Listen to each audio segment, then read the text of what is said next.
கிரிக் time ஃபேன்ஸுக்கு வணக்கம். எப்பா இந்த ஆர்சிபிக்கு மட்டும் பிரச்சனை எங்கிருந்து வரும்னு சொல்லவே முடியலைங்க. இப்போதான் வந்துட்டு கேமரூன் கிரீனுக்கு கோவிட் அப்படிங்கிற மாதிரி கேள்விப்பட்டோம். அவர் யாரு கூடயுமே டச்சில் இல்லாமல் வந்துட்டு அப்படியே தனியாக நின்று கேம் ஆடிட்டு இருக்காரு. ஸோ என்னதான் ஒரு கியூர் ஆனாலும் ஸோ இங்கே ஓகே, இந்த கிரவுண்டுக்குள்ளே ஓகே, ஆனால் இந்தியா வரணும் அப்படின்னா ஃப்ளைட்டில் வரணும். ஸோ ஃப்ளைட்டில் வரக்கு முன்னாடி சில ப்ரொசீஜர்லாம் இருக்குது, அதை தாண்டி தான் வரணும். ஸோ கம்ப்ளீட்டாக கோவிட் கியூர் ஆனதான் இந்தியா வந்து அடைவார், ஆர்சிபி கேம்பில் பங்கேற்பார் அப்படிங்கிறத மாற்றம் கிடையாது.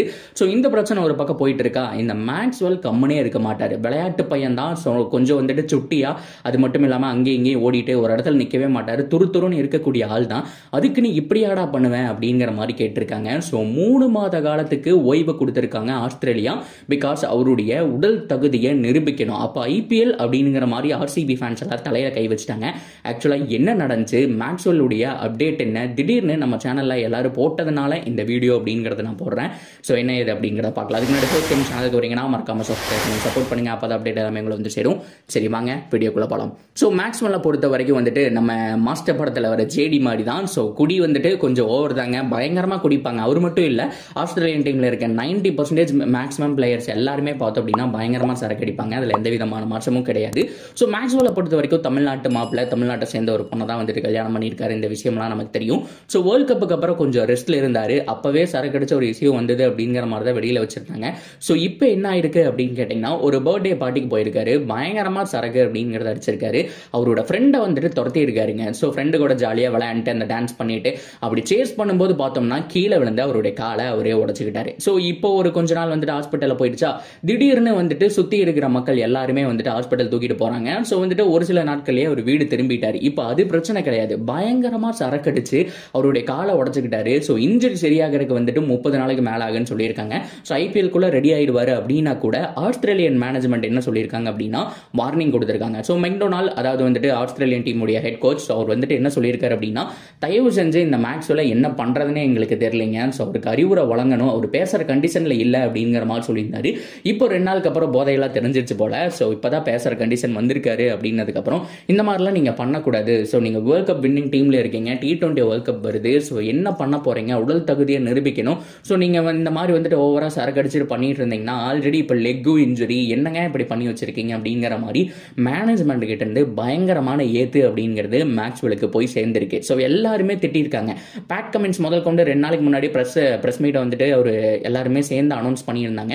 ஸோ எல்லாருமே வாங்க, ஸோ இந்த மாதிரி பேசலாம், ஸோ நெக்ஸ்ட் ஆஸ்திரேலியன் கிரிக்கெட்டுடைய பிக் திங் என்ன, எந்த மாதிரி பிளான் பண்றோம் அப்படிங்கிற மாதிரி பிரஸ் எல்லாம் வந்தப்போ அதை பத்தி கேட்கறாங்களோ இல்லையோ, பேட் கமின்ஸ் கிட்ட ஏன் மேக்ஸ்வெல் இப்படி பண்ணிட்டு இருக்காரு அப்படிங்கிறதான் 90% கேள்வியாவே இருந்துட்டு இருந்தது. அவரும் பார்த்தோம்னா எவ்வளவோ மழுப்பினாரு. ஸோ அதை பத்தி எனக்கு எதுவும் தெரியாது அந்த மாதிரிலாம் சொன்னாரு. இருந்தாலும் ஃபைனலா அவரும் வந்துட்டு அந்த சைலன்ஸை பிரேக் பண்ணிட்டாரு. அதாவது ஸோ நாங்கள் சொல்லதாங்க முடியும், அவர்கிட்ட தான் இருக்கு எல்லாமே. ஸோ அவரை பொறுத்த வரைக்கும் எல்லாருக்குமே தெரியும், ரொம்ப ஃபன்னியான பர்சன். டேவிட் வார்னர் இவங்க எல்லாம் ஃபன்னியான பர்சன். ஆனால் வார்னரை பொறுத்த வரைக்கும் அந்த அடக்கம் அதெல்லாமே இருந்துட்டு இருக்கும், ஃபன்னியாவே இருந்தாலும். ஆனால் மேக்ஸ்வெல் பொறுத்த வரைக்கும் அப்படி கிடையாது, எப்பவுமே சேட்டை பண்ணிட்டு சுத்திட்டு இருக்கிற ஒரு பையன் மாதிரி தான். ஸோ ஒரு பார்த்தோம்னா இந்த மாதிரிலாம் ட்ரிங்க்ஸ் கொஞ்சம் ஓவரா பண்ணிட்டு இருக்காரு. அது அவருடைய ஹெல்த்துக்கும் நல்லா இல்லை. அது மட்டும் இல்லாமல் தேவையில்லாமல் இப்போ வலிக்கு விழுந்து ஸோ லெக்கை வேற இன்ஜுரி பண்ணி வச்சிருக்காரு. எங்களால் முடியல. ஸோ இப்போ இருக்கிற டோர்னமெண்ட் எல்லாம் வச்சு பார்க்கும்போது நெக்ஸ்ட் 3 மந்த்துக்கு அவருக்கு ரெஸ்ட் தான் கொடுத்தாங்கன்னு வேற வழி கிடையாது. அதுக்கப்புறம் அவர் வந்துட்டு உடல் தகுதியை நிரூபிக்கணும்னு சொல்லியிருக்காரு. எஸ், கோச்சும் சேம் இதை தான் சொல்லியிருக்காரு. அவர்கிட்ட கால் பண்ணி என்ன சொல்லியிருக்காரு அப்படின்னா, உங்களுக்கு 3 மாசம் ரெஸ்ட் தரோம், தயவு செஞ்சு இந்த ட்ரிங்க்ஸ் எல்லாம் விட்டுருங்க. 3 மாசத்துக்கு அப்புறம் வந்துட்டு உங்களுடைய உடல் தகுதியை வந்துட்டு சோதிப்பாங்க. ஏன்னா நீங்க T20 வேர்ல்ட் கப் விளையாட போறீங்க, அதுக்குள்ள ஐபிஎல் டோர்னமெண்ட் வருது. ஸோ உடல் தகுதியெல்லாம் வந்துட்டு சோதிக்க வேண்டிய சுச்சுவேஷன் வருது. அதனால கம்முன்னு இந்த மாதிரி வந்துட்டு ட்ரிங்க்ஸ் ட்ரக்ஸ் இதெல்லாம் எதுவும் எடுக்காம உங்களுடைய இந்த ஜிம்னாஸ்டிக் இந்த மாதிரியான விஷயங்களை பாருங்க, ஃபிளெக்சிபிளா இருங்க. ஸோ தயவு செஞ்சு சொல்றதை கேளுங்க. ஆல்ரெடி லெக்கை இன்ஜுரி பண்ணி வச்சிருக்கீங்க, T20 வேர்ல்ட் கப்புக்கு ரொம்ப ரொம்ப முக்கியமான பிளேயர் நீங்க அப்படிங்கிற மாதிரி. ஸோ பயங்கரமா கடுப்பான செய்தியை பார்த்தோம் அப்படின்னா நம்ம கேள்விப்பட்டிருக்கோம் அப்படிங்கிறதுல எந்த விதமான மாற்றம் கிடையாது. சரி ஓகே, ஐபிஎல் வருவாரா அப்படிங்கிற விஷயம் ஒன்று, அவருடைய லெக் இன்ஜுரிங்க குறைஞ்சபட்சம் 30 நாள் ஆகும். ஐபிஎலுக்கு கிட்டத்தட்ட பார்த்தோம்னா இன்னும் 60 நாள் இருக்கு அப்படிங்கிற மாதிரி கூட நம்ம வச்சுக்கலாம். ஸோ பிப்ரவரியோட எண்டுக்குள்ள அவர் ரெடி ஆயிடுவார், அதில் மாற்றம் கிடையாது. ஆனால் இப்போதைக்கு 3 மாத கால இடைவேளை கொடுத்துருக்காங்க உடல் தகுதியை நிரூபிக்கிறதுக்காக. உடல் தகுதி அப்படிங்கிறத எல்லா வித டெஸ்ட்டும் எடுப்பாங்க, அதாவது ட்ரக்ஸ் ஏதாவது யூஸ் பண்ணியிருக்காங்களா, ஸோ பிளேயர்ஸ் எல்லாம் எந்த மாதிரி வந்துட்டு பர்ஃபார்ம் பண்ணிட்டு இருக்காங்க, அவங்களோட ஃபிட்னஸ் லெவலில் எப்படி இருக்கு அப்படிங்கிற மாதிரி சூஸ் பண்ணுவாங்க. இது ஐபிஎலுக்கும் மிகையாகுமா அப்படிங்கிறதா மிகப்பெரிய கேள்வி. இதெல்லாம் சோதிச்சு தான் ஐபிஎல் வராங்க அப்படின்னா மேக்ஸ்வெல்லுடைய உடல் தகுதி எப்படி இருக்குன்னு தெரியல. ஸோ அதுக்குள்ள இந்த ட்ரிங்க்ஸ் எல்லாம் கம்மி பண்ணிக்கிட்டு ஓவரா ஆடுறதை நிப்பாட்டிக்கணும் அப்படிங்கிறதான் ஆர்சிபி ஃபேன்ஸுடைய வேண்டுகோளா இருந்துட்டு இருக்கு. இதுக்கு நடுவில் அவருக்கு வேற பிரெயின்ல ஒரு ப்ராப்ளம் இருக்குங்க. அதாவது வந்துட்டு எதுவும் சரியா ஃபோக்கஸ் பண்ண முடியல, பயங்கரமா ஸ்ட்ரெஸ் எல்லாம் ஆகி ஒரு 3 வருஷத்துக்கு முன்னாடி எத்தனை பேருக்கு ஞாபகம் இருக்கும் அப்படின்னு தெரியல, ஒரு மாதிரி பைத்தியம் பிடிச்ச மாதிரி ஆயிட்டாரு. அந்த டைம்ல தான் அவருடைய ஃபார்ம் அவுட் பஞ்சாப் டீம்ஸ்க்காக ஆடிட்டு இருப்பாரு. அந்த பஞ்சாப்ல ஒரு 6 கூட அந்த டோர்னமெண்ட்ல அடிச்சிருக்க மாட்டாரு. அதுக்கப்புறம் ஆர்சிபி செலக்ட் ஆனதுக்கப்புறம் செம்மையா ஆனாருங்கிற விஷயம் தெரியும். மென்டலி ரொம்ப வீக் ஆகி ஸோ ஒவ்வொரு மேட்ச் அவுட் ஆகி ஸோ பயங்கர ரொம்ப மோசமான நிலைமையில் இருந்தாரு. ஸோ அதுக்கப்புறம் தான் அவருக்கு மேரேஜ் கூட ஆச்சு அப்படிங்கிற மாதிரி சொல்லலாம். அந்த நிலைமையில கூட இந்த மாதிரி சரக்கு அடிச்சிட்டு இருந்ததுனால தான் ஆயிட்டாரு. ஸோ மென்டலி பயங்கரமா அஃபெக்ட் ஆயிருந்தாரு அப்படிங்கிற மாற்றம் கிடையாது. ஸோ இந்த தடவையும் அதே மாதிரி தான் பண்ணிட்டு இருக்காரு. வேர்ல்ட் கப் லாஸ் ஆயிருந்தா கூட வந்துட்டு ஓரளவுக்கு நல்லா விளையாண்டு இருப்பாரு போல, வின் பண்ணிட்டோம்ல அப்படிங்கிற மாதிரி ஜாலியா சுத்திட்டு இருக்காரு ஐபிஎல் வர வரைக்கும். ஸோ ஆர்சிபியில் என்னதான் வயசாகிற வரைக்கும் நான் ஆடுவேன்பா அப்படிங்கிற மாதிரி அவர் ஸ்டேட்மெண்ட் எல்லாம் விட்டாலும் அவருடைய நடவடிக்கையை பார்த்தா உண்மையாலுமே எல்லா மேனேஜ்மெண்ட்டுக்குமே கொஞ்சமாக கோவம் வரத்தான் செய்யுது அப்படிங்கிறத மாற்றம் கிடையாது. இதுக்கு நடுவில் அந்த பர்த்டே பார்ட்டியில் நடந்த இன்னொரு விஷயம், மயங்கியே விழுந்துட்டாரு. அக்கம் பக்கத்தில் இருக்கிறவங்க தூக்கிட்டு போயிருக்காங்க ஆம்புலன்ஸில். போய் கிட்டத்தட்ட 8 மணி நேரம் ஒரு சிகிச்சைக்கு அப்புறம் தான் பார்த்தோம் அப்படின்னா சுயநினைவு வந்திருக்கு.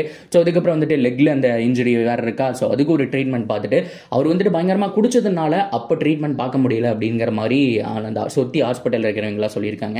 ஸோ அதுக்கப்புறம் தான் 8 மணி நேரத்துக்கு அப்புறம் அந்த சிகிச்சை அப்படிங்கிறது முடிஞ்சு ஒரே நாளில் வீடு திரும்பிட்டாரு. ஆனால் மறுபடியும் போக வேண்டிய சுச்சுவேஷன் இருக்குனுங்கிற மாதிரியும் எல்லாரும் சொல்லிட்டு இருக்காங்க. ஸோ ட்ரிங்க்ஸ் தான் எல்லாருக்குமே காரணம், எல்லாத்துக்குமே காரணம் அப்படிங்கிறதுல மாற்றம் கிடையாது. ஸோ நீங்கள் என்ன நினைக்கிறீங்க? உண்மையாலுமே ஆர்சிபி ஃபேன்ஸ் ரொம்ப பாவம். நல்லா விளையாடுற பிளேயர்ஸும் இந்த ஃபேப் டூ பிளஸி ஃபார்ம்ல இல்லை. விராட் கோலியை பொறுத்த வரைக்கும் அவர் ஒருத்தர் தான் இருக்கிறாரு. அது மட்டும் இல்லாமல் மேக்ஸ்வெல் இப்படி பண்ணிட்டு சுற்றிட்டு இருக்காரு. கிரீனை பொறுத்த வரைக்கும் கோவிட் இந்த மாதிரி பிரச்சனை மேலே பிரச்சனை.